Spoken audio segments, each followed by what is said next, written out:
ডাকাত ইন্টালিতে 2.5 কোটি টাকা যে লুটের ঘটনা ঘটে, সেই ঘটনায় কলকাতা পুলিশের এক কনস্টেবলকে গ্রেফতার করা হয়। ধৃত মিন্টু সরকার এই ব্যক্তি লালবাজারের স্পেশাল টাস্ক ফোর্সের সঙ্গে যুক্ত ছিল। আর এই ব্যক্তিকে আজকে শিয়ালদা আদালতের তরফ থেকে আগামী 14 দিনের জন্য পুলিশ হেফাজতের নির্দেশ দেওয়া হয়েছে।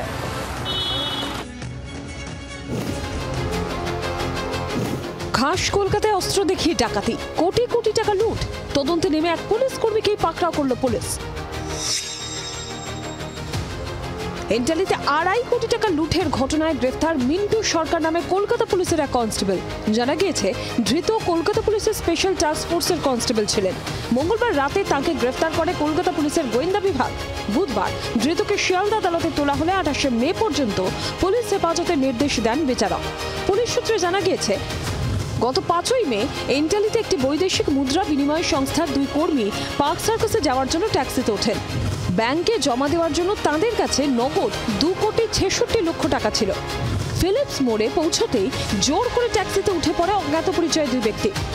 অস্ত্র দেখিয়ে ট্যাক্সিটি কামারডাঙ্গা এলাকায় নিয়ে যাওয়া হয়। সেখানেই টাকা ভর্তি ব্যাগ লুট করে পালায় দুষ্কৃতীরা।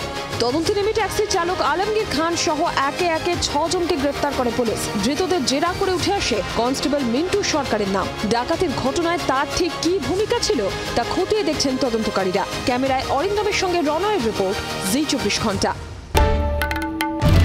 বাংলার আওয়াজ, বাঙালির আবেগ, জি 24 ঘন্টা।